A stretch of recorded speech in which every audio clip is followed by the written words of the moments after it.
পূর্ণাঙ্গ বিশ্ববিদ্যালয়ের পথে সরকারি সাদত কলেজ শিক্ষামন্ত্রীর সাথে গুরুত্বপূর্ণ আলোচনা। ত্রয়োদশ জাতীয় সংসদ নির্বাচনের আগে এক জনসভায় বিএনপির চেয়ারপারসন বর্তমান গণপ্রজাতন্ত্রী বাংলাদেশ সরকারের প্রধানমন্ত্রী জনাব তারেক রহমানের কাছে বর্তমান টাঙ্গাইলের 5 আসনের সংসদ সদস্য এবং মৎস্য ও প্রাণী সম্পদ মন্ত্রণালয়ের প্রতিমন্ত্রী জনাব সুলতান সালাউদ্দিন টুকু ঐতিহ্যবাহী সরকারি সাদত কলেজকে পূর্ণাঙ্গ বিশ্ববিদ্যালয় করার দাবি তুলেছিলেন। গত শুক্রবার 13 মার্চ করটিয়া কেন্দ্রীয় জামে মসজিদের জুমার নামাজে অংশগ্রহণ করে এক বক্তব্যে তিনি জানান, সরকারি সাদত কলেজকে পূর্ণাঙ্গ বিশ্ববিদ্যালয় করা নিয়ে শিক্ষামন্ত্রীর সাথে আলোচনা করা হয়েছে। আলোচনায় শিক্ষামন্ত্রী বিষয়টি ইতিবাচকভাবে গ্রহণ করেন এবং এ বিষয়ে আশ্বাস প্রদান করেন, সবকিছু অনুকূলে থাকলে সরকারি সাদত কলেজের শতবর্ষ উদযাপন অনুষ্ঠানে এ বিষয়ে একটি ঐতিহাসিক ঘোষণা আসতে পারে বলে আশা করা হচ্ছে।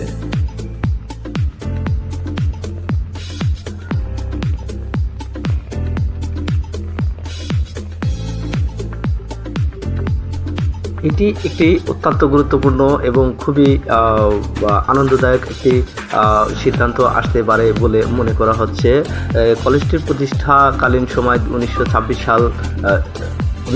সাল হতে এখন পর্যন্ত 2024 সাল পর্যন্ত অসংখ্য অগণিত হাজার লক্ষ শিক্ষার্থী এই প্রতিষ্ঠান থেকে শিক্ষা গ্রহণ করে আজকে দেশের বিভিন্ন স্বনামধন্য জায়গায় তারা নিজেদেরকে প্রতিষ্ঠিত। এখানে রয়েছে খুবই মনোরম পরিবেশে পড়াশোনা করার মতো উপযুক্ত কিছু পরিবেশ। এই কলেজটিকে ঘিরে আছে খুবই সুন্দর মনোরম পরিবেশ এবং গাছপালা দিয়ে আচ্ছন্ন, স্বাস্থ্যের জন্য খুবই উপকার এবং রয়েছে খুবই চমৎকার একটি পুকুর। এবং এছাড়াও কলেজটিতে রয়েছে বেশ কয়েকটি ছাত্র হোস্টেল এবং ছাত্রী হোস্টেল।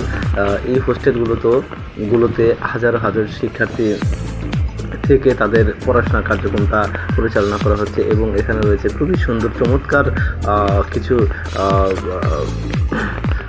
ভবন, যেই ভবনগুলোতে বিভিন্ন বিভাগের স্টুডেন্টদেরকে পড়ানো হয়ে থাকে। সেই দিক দিয়ে অর্থাৎ একটা পূর্ণাঙ্গ বিশ্ববিদ্যালয় হওয়ার জন্য যেই ফ্যাসিলিটি যেই জিনিসগুলো থাকা দরকার, প্রত্যেকটা জিনিস প্রত্যেকটা মানে ইকুইপমেন্ট এই কলেজটিতে আছে। সুতরাং এটা এখন সময়ের দাবি যে সরকারি সাদত কলেজকে একটি স্বতন্ত্র পূর্ণাঙ্গ বিশ্ববিদ্যালয় হিসেবে ঘোষণা করার, এটা একটা সময়ের দাবি।